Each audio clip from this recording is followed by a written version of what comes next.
ભરેલા પરવરનો મસાલો બનાવવા માટે મેં અહીં થોડા આદુ અને લસણને ધોઈ સાફ કરી અને ખાંડણીમાં લઈ લીધા છે. તેમાં થોડું મીઠું નાખ્યું છે. હવે હું એને બરાબર વાટી લઈશ. આદુ અને લસણ વટાઈ જાય ત્યારબાદ તેમાં થોડા તલ નાખો, થોડો સિંગદાણાનો ભૂકો નાખો,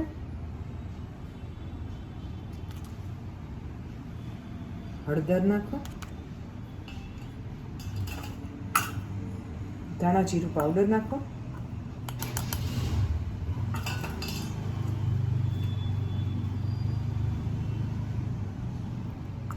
લાલ મરચું પાવડર નાખો,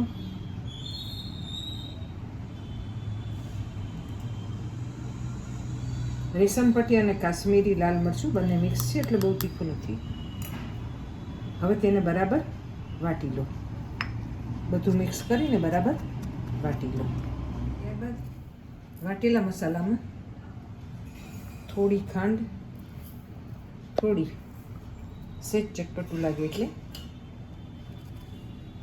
થોડો આમચૂર પાવડર, એકદમ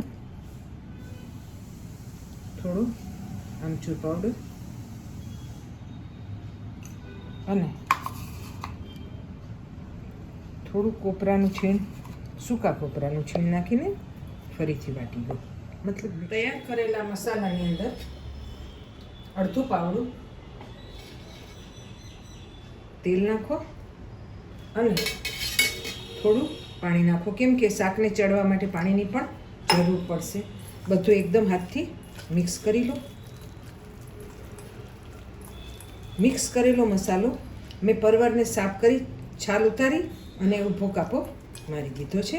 તેમાં થોડો થોડો મસાલો ભરી દો.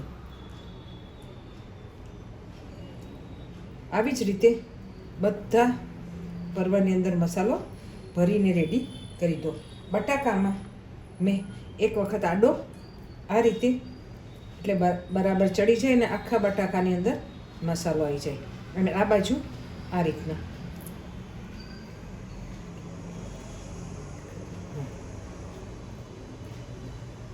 આ બાજુ આ રીતે કાપો મારીને તેમાં મસાલો ભરી દો એટલે એ પણ બરાબર ચડી જાય. બધા બટાકા અને પરવર આ રીતે ભરી લો.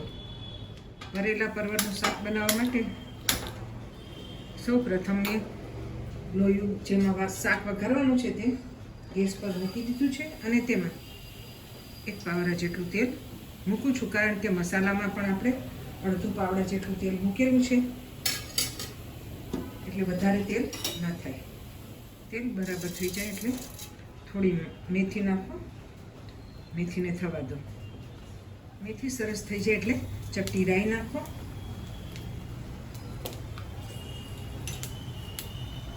થોડી હિંગ નાખો અને ધીમેથી આપણે જે શાક ભરીને બનાવ્યા છે તૈયાર કરેલા તે હળવે હાથે એક પછી ઉમેરી દીધું.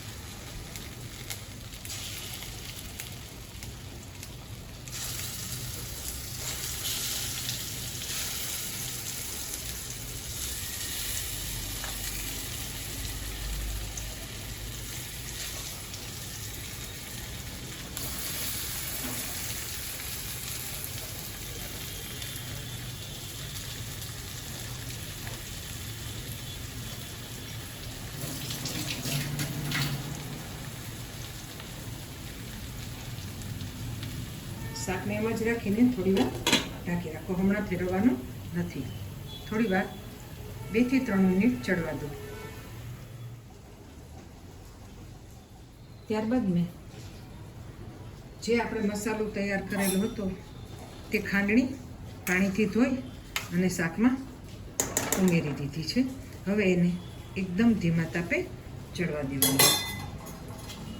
રેગ્યુલેટરથી ગેસ ધીમો કરી એકદમ અને તેને ધીમા તાપે ચડવા દો. એવું લાગે તો નીચે લોઢી મૂકી દેવાનો. મસાલો બળતો હોય એવું લાગે તો નીચે લોઢી મૂકીને ધીમા તાપે બટાકા પણ એકદમ સરસ ચડી જશે આટલા પાણીમાં અને પરવર પણ એકદમ ચડીને સરસ થઈ જશે તૈયાર. શાકને ખોલીને ચેક કરો. હળવા હાથે ચેક કરીને જોયું શાક બરાબર ચડી ગયું છે કે નહીં.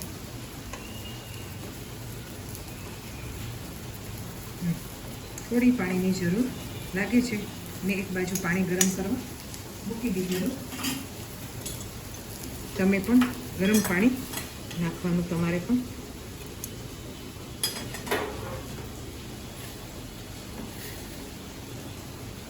ગરમ પાણીથી શાક જલ્દી ચડી જશે. ફરીથી તેને હલાવ્યા વગર ઢાંકી દો અને એકદમ ધીમા તાપે ચડવા દો. તો મિત્રો મને લાગે છે કે હવે આપણું શાક થઈ ગયું હશે. મેં તેને રોટી પર રાખેલું.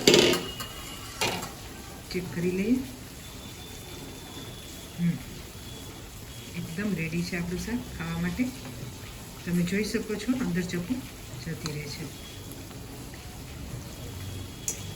હવે તેને ઝીણી સમારેલી કોથમીરથી ગાર્નિશ કરીને ગેસ બંધ કરી દો. રોટી પણ ગરમ છે એટલે એને થોડી વાર રહેવા દેજો અને ત્યારબાદ તેને ગરમા ગરમ રોટલી સાથે, ભાખરી સાથે અથવા તો પૂરી સાથે આ શાકને ખાઈ શકો છો. દેખાવમાં કેટલું સરસ લાગે છે મિત્રો. તો તમે પણ આવું જ શાક ઘરે બનાવો અને એન્જોય કરો. ફરી મળીશું નવા વિડીયોમાં. ત્યાં સુધી રજા આપશો. ગેસ બંધ છે તો પણ હજી આપણું શાક અંદર ગરમ થાય છે. તવી ઉપર સરસ મજાનું સીજી જશે. આવજો મિત્રો, ફરી મળીશું. વિડીયો જોવા બદલ દરેક દર્શક મિત્રોનો ખૂબ ખૂબ આભાર.